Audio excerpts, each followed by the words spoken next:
Electronic media, আসসালামু আলাইকুম।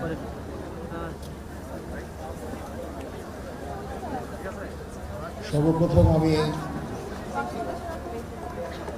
সবাইকে অভিনন্দন জানাচ্ছি যে আমাদের এই ক্ষুদ্র প্রয়াসের আপনারা সাথী হয়েছেন। আমরা একটা সুন্দর ম্যারাথন করলাম, যেখানে 10,000-এর উপরে ম্যারাথনাররা ছিলেন, দেশি এবং বিদেশি।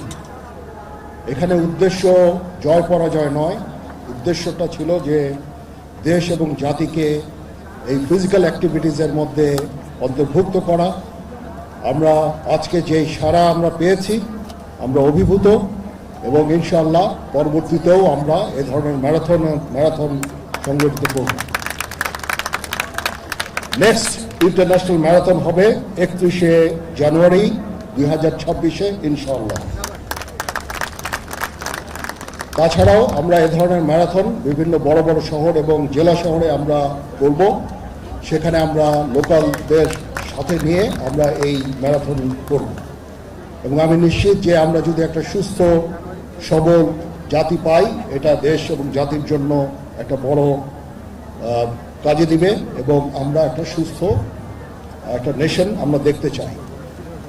আমরা যখন মিলিটারি একাডেমিতে ক্যাডেট নেই, আগে যেরকম তাদের সুস্থতা ছিল এখন সেরকম আমরা পাই না।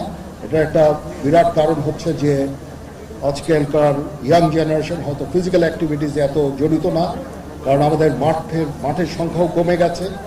খেলার যে সমস্ত সুযোগ সুবিধা খেলাধুলা করার, দৌড়ঝাঁপ করার, সেটাও কমে গেছে। এই জন্য আমরা উদ্যোগ নিয়েছি সারা বাংলাদেশে এই ম্যারাথনের মাধ্যমে এই ইয়াং জেনারেশনকে আমরা এটাতে সম্পৃক্ত করব। আজকে যখন আমি আসছিলাম, আমি দেখে খুব আনন্দিত যে আমি অনেক পরিবারকে দেখেছি তাদের ছেলে মেয়ে সহ এই ম্যারাথনে অংশগ্রহণ করেছে। সুতরাং এখানে জয় পরাজয় বড় না, এখানে অংশগ্রহণটাই বড় ছিল এবং ইনশাল্লাহ এ ধরনের প্রয়াস আমরা সামনেও জারি রাখব।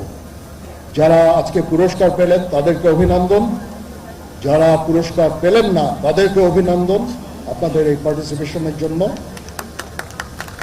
আমি আজকে একটু তাড়াহুড়া করে এই প্রাইজ ডিস্ট্রিবিউশনটা করলাম, কারণ দেখলাম যে আমাদের যারা মেইন হিরো, যেই স্পন্সর, যাদের অর্থে আজকে আমরা এই ম্যারাথন করলাম, ওনারা রোদে কষ্ট পাচ্ছেন।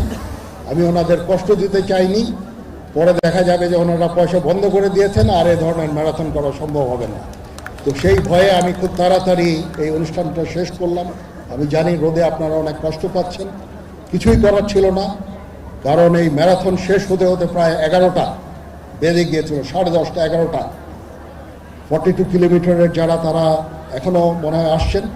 তো এই জন্য এর আগে এটা করা সম্ভব ছিল না। আগে যদি করা সম্ভব হতো তাহলে আরও ভালো হতো, এত রোদ আর হয়তো আমরা পেতাম না। তারপরেও সবাইকে ধন্যবাদ জানাচ্ছি এবং প্রিন্ট এবং ইলেকট্রনিক মিডিয়ার সদস্যরা আছেন, ওখানে ভিডিও করছেন, দেশ এবং জাতিকে আমাদের এই ক্ষুদ্র প্রয়াসটা পৌঁছে দিবেন, তাদেরকেও আমি ধন্যবাদ জানাই, আমার কৃতজ্ঞতা জানাই। আমরা দেশ এবং জাতিকে একটা সুস্থ দেশ এবং জাতি চাই এবং এই ম্যারাথনটা সারা বাংলাদেশে আমরা ছড়িয়ে দিতে চাই। আমরা চাই দেশ এবং জাতি আমাদের এই প্রয়াসে অংশগ্রহণ করবে। আমরা সবাই ভালো থাকবো, সুস্থ থাকবো, শান্তিতে থাকবো, নিরাপত্তার সাথে থাকবো, সেই আকাঙ্ক্ষা করে আমি আমার বক্তব্য শেষ করছি। সবাই ভালো থাকবেন। আল্লাহ হাফেজ।